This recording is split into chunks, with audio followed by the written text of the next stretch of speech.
পুরী, এটা শুধু একটা নাম না, এটা বাঙালির কাছে একটা আবেগ। তাই তো ভ্রমণ পিপাসু বাঙালি বারবার ছুটে যায় এই পুরীতে। বারবার ছুটে গেলেও কখনোই কিন্তু এই পুরীকে পুরনো বলে মনে হয় না। বারবার যেন এই পুরী আমাদের কাছে একটা নতুন রূপে ধরা দেয়। তো আমরাও তার ব্যতিক্রমী না। নেই নেই করে 7-8 বার আমরাও পুরীতে চলে এলাম ঘুরতে। প্রত্যেকবারই আসি আর যেন মনে হয় নতুন করে পুরীকে দেখতে পাচ্ছি। তো যাই হোক, বুঝতেই পেরে গেছো আমাদের এই ব্লগটা সেই পুরীকে নিয়েই। তো আবারও আমরা এবার সামার ভ্যাকেশনে চলে গেছিলাম পুরীতে। তো তোমাদের সাথে এই ব্লগে করব সেই পুরী ঘোরারই গল্প। তো আবারও তোমাদের সবাইকে স্বাগত জানাচ্ছি আমাদের ছোট্ট চ্যানেল দ্য এপিক শর্মিষ্ঠায়।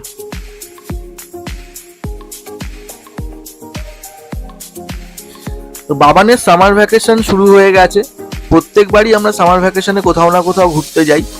তো এইবারও বেরিয়ে পড়লাম। ইচ্ছা ছিল পাহাড়ে যাব। গত 2 বছর ধরে আমরা সামার ভ্যাকেশনে পাহাড়েই ঘুরতে গেছি। এইবারও ঠিক ছিল সেরকমই, কিন্তু কিছুটা প্ল্যানটা ওলটপালট হয়ে গেল। তো বাবান বলল অনেকদিন সমুদ্রে যাই না, সমুদ্রে স্নান করতেও খুবই ভালোবাসে। সেই কারণে বললাম ঠিক আছে, 2 বছর তো পাহাড়ে গেলাম, এইবার না হয় একটু পুরীতেই যাই, পুরীর সমুদ্রে গা ভিজিয়ে আসি। লাস্ট গেছিলাম সেই 2018 সালে, প্রায় 7 বছর হয়ে গেল পুরীতে যাইনি। আর বাঙালি পুরীতে না যেতে পারলে কেমন যেন মনটা আনচান আনচান করে। সাধে কি আর পুরীকে বাঙালির দ্বিতীয় হোম বলা হয়? তাই ভাবলাম ঠিক আছে চলো, এইবার না হয় পুরীটাই হোক, পরের বছর আবার যাব পাহাড়ের দিকে। তো ঠাকুরের নাম নিয়ে বেরিয়ে পড়লাম আমরা শালিমার স্টেশনের উদ্দেশ্যে। কারণ এখন না কলকাতা থেকে পুরীগামী যত ট্রেন আছে তার 90% করে দিয়েছে শালিমার স্টেশন থেকে। হাওড়া থেকে হাতে গোনা 2-1টা ট্রেনই ছাড়ে। আর এই শালিমার স্টেশনটা বড্ড অড পজিশনে। হাওড়া যেমন খুব সহজেই পৌঁছে যাওয়া যায়, কিন্তু শালিমার যেতে গেলে একটু কিন্তু প্রবলেম ফেস করতে হয়। সেই জন্য সব থেকে সুবিধা হলো ক্যাব ডেকে নাও, বাড়ি থেকে একদম নিয়ে গিয়ে শালিমার স্টেশনে নামিয়ে দেবে। তা আমরাও তাই করলাম, একটা ক্যাব বুক করে নিলাম। আর দেখো আমাদের সোজা শালিমার স্টেশনে এনে নামিয়ে দিল। আমি কিন্তু শালিমার স্টেশনে, আমরা প্রত্যেকেই শালিমার স্টেশনে এই প্রথমবারই এলাম। এই প্রথম আমরা শালিমার স্টেশন থেকে ট্রেন ধরবো পুরী যাওয়ার জন্য। প্রথমবার দেখছি শালিমার স্টেশনটা। খারাপ না, বেশ ভালোই স্টেশনটা সাজানো গোছানো। কিন্তু একটু যদি যাতায়াত ব্যবস্থাটা একটু ভালো হয় তাহলে আমার মনে হয় সবার পক্ষেই একটু সুবিধা হয় এই স্টেশনে আসার জন্য।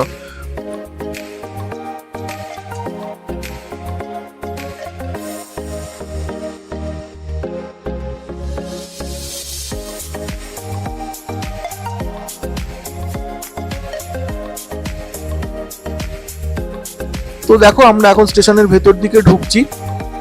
আর আমরা যে কোনো জায়গায় যখন ঘুরতে যাই, বাইরের ট্রেন থাকে, আমরা একটু চেষ্টা করি সবসময় আগে আগে স্টেশনে চলে আসার। তাতে এসে যদি স্টেশনে একটু ওয়েটও করতে হয় কোনো অসুবিধা নেই। তো আমরা অনেকটা আগেই স্টেশনে এসে গেছি। দেখো প্রচুর লোক এখানে ওয়েট করছে। সবাই যে পুরী যাবে তেমনটা নয়, যার যেরকম ট্রেন আছে সবাই এসে এখানে ওয়েট করছে। আমরাও দেখছি কোথাও একটু যদি হালকা পাওয়া যায় বসার জায়গা, সেখানে গিয়ে বসে আমরা ওয়েট করব। অনেক ফুড স্টল এখানে রয়েছে দেখছি। প্রথমবার স্টেশনটা এলাম, তো স্টেশনটা খুব একটা খারাপ না, যদিও হাওড়া স্টেশনের মতো অতটা বড় নয়। 3-4টে প্ল্যাটফর্ম আছে, ছোট স্টেশন, তবু মোটামুটি সাজানো গোছানো। খাবার দাবারের ব্যবস্থা আছে। কেউ যদি স্ন্যাক্স জাতীয় কিছু খাবার কিনতে চাও এখানে সেটা অ্যাভেলেবেল আছে, এখান থেকে তোমরা নিতে পারো। চা কফিও আছে।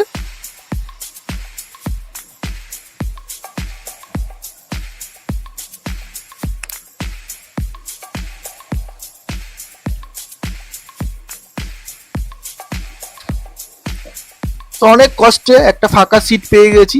তো এখানে আমরা বসে পড়লাম। আর খালি মুখে কি আর বাঙালি বসে? বসেই খাওয়া দাওয়া শুরু করে দিলাম। কারণ ট্রেন আসতে এখনো অনেকটা দেরি, ততক্ষণ আর কি করব, খাওয়া দাওয়া করেই টাইমটা পাস করি। তো আমাদের ট্রেন দিয়েছে 4 নম্বর প্ল্যাটফর্মে। এইবার আমাদেরকে যেতে হচ্ছে 4 নম্বর প্ল্যাটফর্মের দিকে।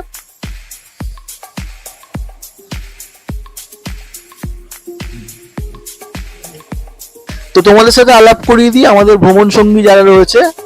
এ হচ্ছে লালু, আমার বন্ধু, ওর বউ মালবিকা, এই ওপরে রয়েছে ওর ছেলে সোনু, আর নিচে রয়েছে ওর মেয়ে মিনি, আর আমরা 3 জন তো রয়েছেই। এই হচ্ছে আমাদের টিম। তো আমাদের ট্রেন একটু লেট করেই এসেছে, আর প্রায় 1 ঘন্টা দেরিতে আমাদের ট্রেন ছাড়লো। হ্যাঁ, তো অসুবিধা হয়নি, স্টেশনেই বঞ্চন কষ্ট হচ্ছিল। এসি রয়েছে ভেতরে, সেখানে আরামে বসে আছি। 1 ঘন্টা লেট করলেও কেউ কিন্তু খুব একটা কিছু বলেনি, কিন্তু এই যদি নন এসি ট্রেন হতো তাহলে কিন্তু মাথা খারাপ হয়ে যেত। 1 ঘন্টাই গরমের মধ্যে বসে থাকা। তো অবশেষে ট্রেন ছাড়লো, আমরাও কিছুটা এবার আনন্দ পাচ্ছি যে এবার আমাদের জার্নি শুরু হলো পুরীর উদ্দেশ্যে। দেখো ট্রেন ছেড়ে দিয়েছে।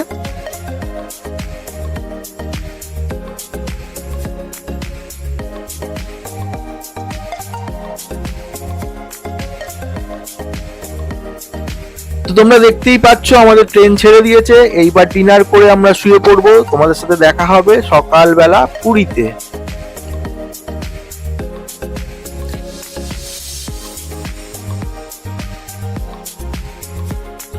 So guys, good morning from Puri. আমরা দেখো একদম সকাল সকাল পুরীতে পৌঁছে গেছি। আর এইবার আমরা যাচ্ছি স্টেশনের বাইরে, সেখান থেকে একটা অটো ধরে বা ম্যাজিক কার ধরে আমরা চলে যাব আমাদের হোটেলে।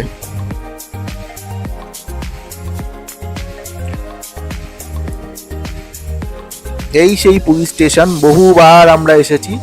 সব বাঙালিরাই একাধিকবার পুরীতে আসে, কারণ পুরী কারুর কাছে পুরনো হয় না।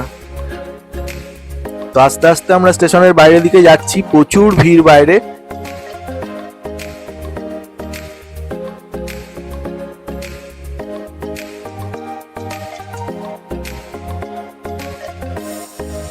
তো আমরা বাইরে বেরিয়ে এসেছি, এখানে অসংখ্য গাড়ি দাঁড়িয়ে রয়েছে। যাই হোক, আমরা যে কোনো একটা গাড়ি নিয়ে নেব, নিয়ে যাব এবার হোটেলের দিকে।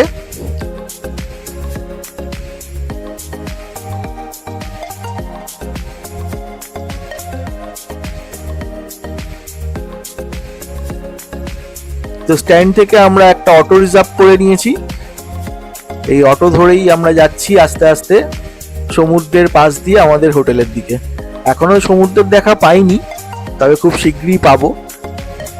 পরিচিত সেই রাস্তা, বহুবার এই রাস্তা দিয়ে যাওয়া আসা করেছি।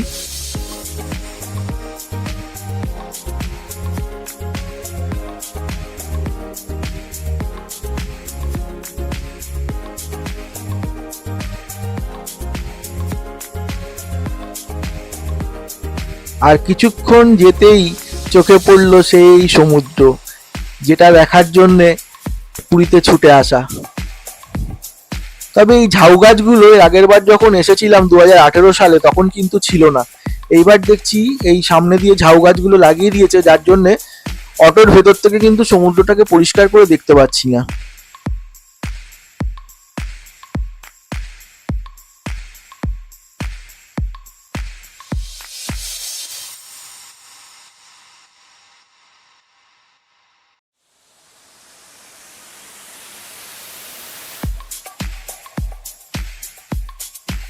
মনে হচ্ছে কতক্ষণে হোটেলে গিয়ে লাগেজ নামিয়ে এসে ঝাঁপ দেবো সমুদ্রে। আর দেখো একদম সমুদ্রের সামনেই আমাদের হোটেল। সমুদ্র থেকে হয়তো খুব বেশি হলে 30 সেকেন্ড সময় লাগবে। এই হচ্ছে আমাদের hotel, hotel new blue view. আমরা অবশেষে এসে পৌঁছে গেছি। আর ওই যে সমুদ্র দেখা যাচ্ছে এখান থেকে, একদমই কাছে। তো চলো আগে হোটেলের ভেতরে যাওয়া যাক, রুমে ঢুকি, লাগেজ রেখেই কিন্তু দৌড়াবো সমুদ্রে।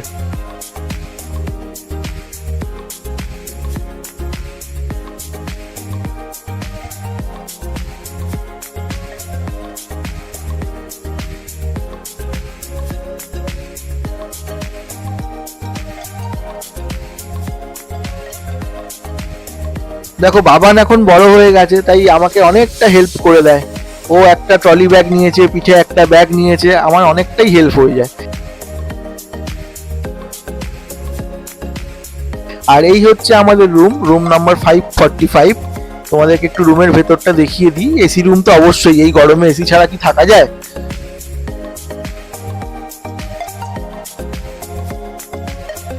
বেশ বড় বেড আছে, 3 জন শোয়ার জন্য কাফি। একটা টি টেবিলও রাখা আছে, একটা আলমারি আছে জিনিসপত্র রাখার জন্য, আবার একটা কম্বল রাখার ছিল, ওটাকে আগে ছুঁড়ে মাথার উপর তুলে দিয়েছি। আর ম্যাডাম এদিকে রেডি হচ্ছেন। দুটো চেয়ারও আছে, যদিও আমরা এসেই ঘরটাকে একদম অগোছলো করে দিয়েছি। আর এই হলো বাথরুম। দাঁড়াও বাথরুমটা তোমাদেরকে দেখাচ্ছি।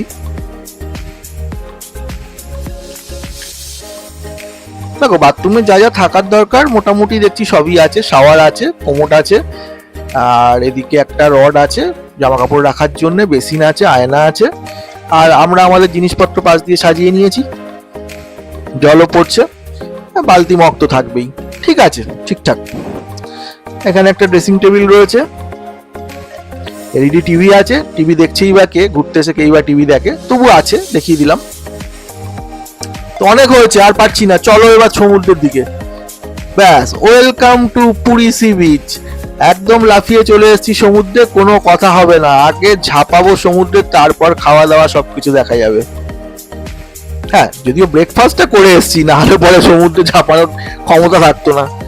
ব্রেকফাস্ট করে চলে এসেছি, এখন বেশ 2-3 ঘন্টা স্নান করব, তারপরে দেখা যাবে দুপুরের খাওয়ার কথা।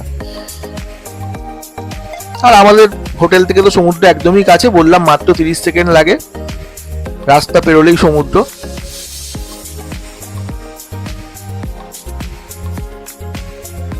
শর্মিষ্ঠাকে তো ধরে রাখতে পারছি না, কোথায় কোথায় চলে যাচ্ছে সমুদ্রে, আটকানো যাচ্ছিল না ওকে। তো সমুদ্রে স্নান করে দুপুরবেলা লাঞ্চ টাঞ্চ সেরে একটু রেস্ট নিয়ে নিলাম, আর বিকেলবেলা বেরিয়ে পড়েছি আমরা গোল্ডেন বিচ বা ব্লু ফ্ল্যাগ বিচ যেটা আছে, আমরা সেখানে চলে এসেছি। এই বিচটা খুব সুন্দর, যদিও আগে পুরী এসেছি কিন্তু এই বিচটা আমাদের আসা হয়নি, তো এবার ভাবলাম এই বিচটা একটু ঘুরে নিই। এখানে কিন্তু এন্ট্রি ফি আছে, টিকিট কেটে ঢুকতে হয়, 20 টাকা করে পার হেড এন্ট্রি ফি নেয়, আর স্নান করলে পরে পার হেড 50 টাকা করে নেয়। ভেতরে চেঞ্জিং রুম, টয়লেট সবই আছে, যদি কেউ স্নান করো এখানে করতে পারো। যদিও আমরা বিকেলে এসেছি আর স্নান করিনি, এখানে আমরা এমনি ঘুরতে এসেছি। জায়গাটা খুব সুন্দর শুনলাম, এখানে কিছু ফটোশুট তো করবোই, আর আমাদের যেটা মেন কাজ কিছু রিলস বানানো, সেগুলোও করব।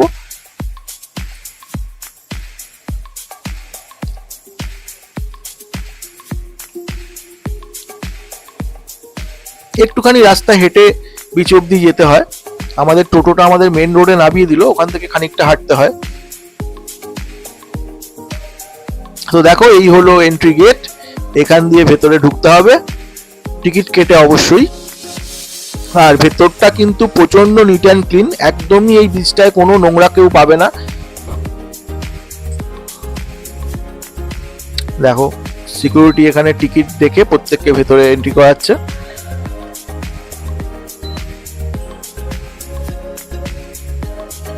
খুব সুন্দর সাজানো গোছানো বিচটা।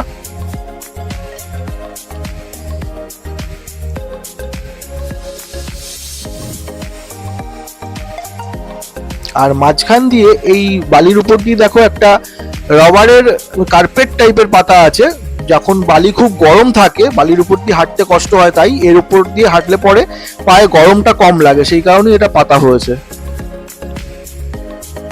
আর এখানে প্রচুর বসার জায়গা আছে, সুন্দর সুন্দর জায়গা বসার, কোথাও ওপরে ছাতা করা রয়েছে, কোথাও ওপেন আছে, প্রচুর বসার জায়গা। এখানে আসলে বসার জায়গার কোনো অভাব হবে না, আর এখানে বসতে কিন্তু আলাদা করে কোনো টাকা লাগে না, ওই টিকিট কেটে ঢুকলেই তোমরা এখানে এসে বসতে পারবে। আর দেখো একদম পরিষ্কার পরিচ্ছন্ন, কোনো নোংরা পাবে না এই বিচটাতে।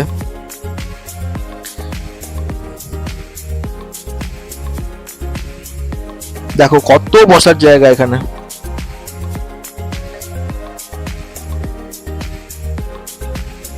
তো এখানে আমরা বেশ কিছু ফটোশুট করলাম, রিলসও বানালাম, সেগুলো নিশ্চয়ই তোমরা পরে দেখতে পাবে। দেখো কত বসার জায়গা, প্রত্যেকেই এসে এখানে যার যার সিট দখল করে বসে পড়েছে। তো আমাদের তো বসলে হবে না, আমাদের অনেক কাজ থাকে। তো এক কথায় এই বিচটা কিন্তু খুব সুন্দর লাগলো, প্রচুর মানুষ এসে ভিড় জমিয়েছে। তো দেখো তোমাদেরকে সেদিনকে আমাদের রুম ট্যুরটা করিয়েছিলাম, হোটেলের বাইরেটা ভালো করে দেখানো হয়নি, আমাদের কিন্তু টপ ফ্লোরে রুমটা রয়েছে। আর আজকে আমরা যাচ্ছি জগন্নাথ দেবকে পুজো দিতে। পুরীতে আসার দুটো কারণ, এক সমুদ্র আর এক হচ্ছে জগন্নাথ দেব। তো আমাদের রুমের পাশেই এই ছাদটা রয়েছে, এখানে সবাই ভিজে জামা কাপড় মেলে, স্নান করে এসে যা ধোয়াধুয়ি করে এখানে মেলতে হয়। আর দেখো ছাদের ওপর থেকে কিন্তু সমুদ্রটা পরিষ্কার দেখা যায়, যেহেতু আমাদের হোটেলটা একদমই সমুদ্রের কাছে, তো ওপর থেকে পরিষ্কার সমুদ্রটা দেখা যাচ্ছে। তো আজকে আমরা যাচ্ছি পুজো দিতে, আজকে আমাদের পুরীতে দ্বিতীয় দিন।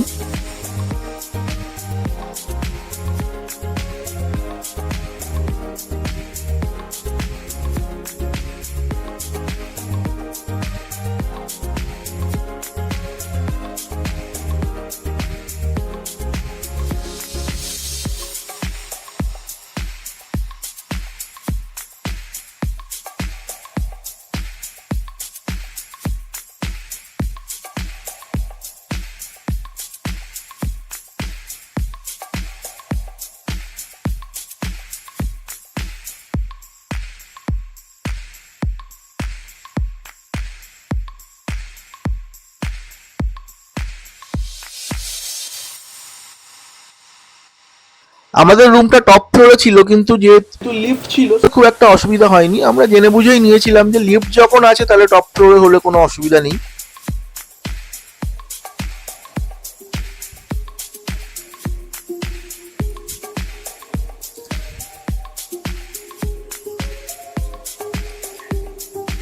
আর আমাদের একদম হোটেলের গেট থেকে বেরোলে না সব কিছু অ্যাভেলেবেল, অটো টোটো সব দাঁড়িয়ে থাকে গেটের বাইরে, সমস্ত হোটেল রেস্টুরেন্ট চায়ের দোকান সমস্ত কিছু গেট থেকে বেরোলেই পাওয়া যায়। এত সুন্দর লোকেশনে হোটেলটা যে আমাদের কোনো কিছুর জন্যই কোথাও যেতে হতো না, শুধু গেটের বাইরে বেরোলেই সবকিছু পাওয়া যায়।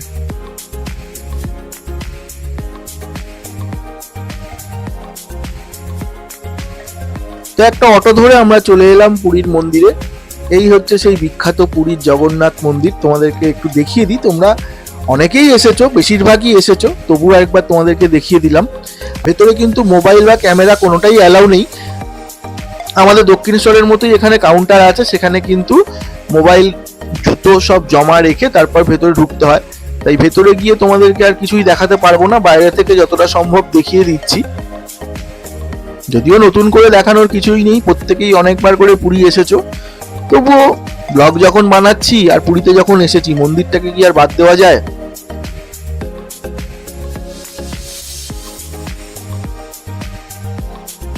তোমরা চাইলে এখান থেকেই এই ভিডিওর মাধ্যমে জগন্নাথকে নমস্কার করে নাও, ভেতরে গিয়ে তো আর দেখাতে পারবো না, তাই বাইরে থেকে দেখিয়ে নিলাম।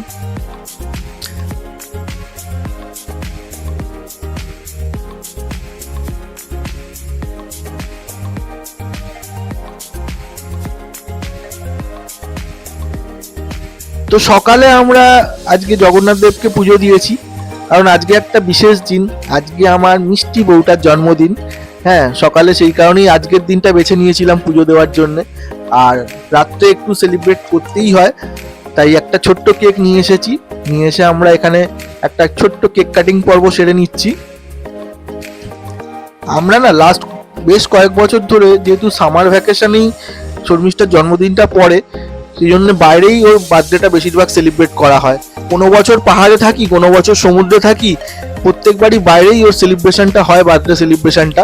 তো এইবারও তাই হলো, পুরীতে এসে ওর বার্থডে সেলিব্রেশনটা হলো। একটা ছোট্ট কেক আমরা তিনজনে মিলে কাটলাম, আর আমরা সব আনন্দ তিনজনে মিলেই করি। আমরা তিনজন যদি এক জায়গায় থাকি আর কারোর প্রয়োজন পড়ে না।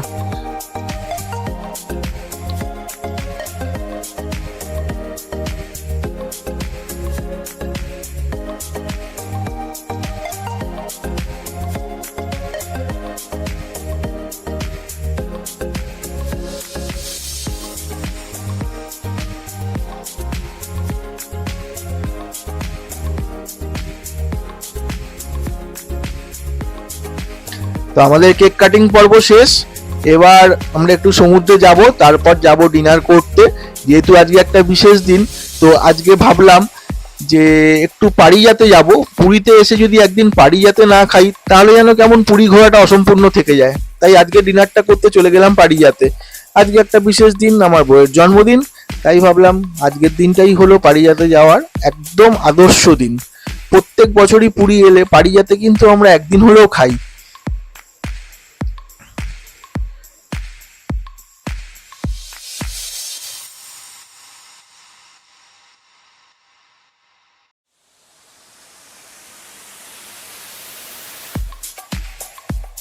তো ঢুকে পড়েছি পাড়িয়াতে। তো আজকে আমরা ঠিক করলাম সবাই মিলে বিরিয়ানি খাওয়া হবে। পুরীতে এসে চিকেন তো রোজই খাচ্ছি, বিরিয়ানি খাওয়া হয়নি, তো আজকে ওই জন্য ঠিক করলাম বিরিয়ানি খাবো। আর বিরিয়ানিটা না যে কোনো দোকানের খেতে আমার ঠিক ইচ্ছা করে না, পাড়িয়াতের বিরিয়ানিটা কিন্তু বেশ ভালো বানায়। তো বলতে বলতে আমাদের বিরিয়ানি হাজির। আমরা মটন বিরিয়ানি নিয়ে নিয়েছিলাম, আর তার সাথে নিয়ে নিয়েছিলাম শাহি পনির আর বাটার নান। ম্যাডামের জন্মদিন বলে কথা। পুরী ঘোরার পুরো ভিডিওটা তো একটা ব্লগের মাধ্যমে দেখানো সম্ভব না, তাই এই শর্মিষ্ঠার বার্থডে সেলিব্রেট করা অবধি তোমাদেরকে এই পার্টে দেখালাম, তোমাদের সাথে শেয়ার করলাম যা যা আমরা এই দুদিনে পুরীতে এসে করলাম। নেক্সট পার্টে তোমাদেরকে দেখাবো আমাদের পুরীর সাইট সিন, আর কোথায় কোথায় গেলাম পুরীতে, কিভাবে কি মজা করলাম, সেইগুলো তোমাদের সাথে নেক্সট পার্টে শেয়ার করব। এই পার্টটা আমরা এখানে শেষ করলাম। যদি ভালো লাগে অবশ্যই লাইক কমেন্ট শেয়ার করো, আর একটা ছোট্ট সাবস্ক্রাইব, যেটা প্রত্যেকবার তোমাদের কাছ থেকে এক্সপেক্ট করি, সেটা করলে পরে আমরা অনেকটা এনার্জি পাই। তো যদি পারো একটা সাবস্ক্রাইব করো।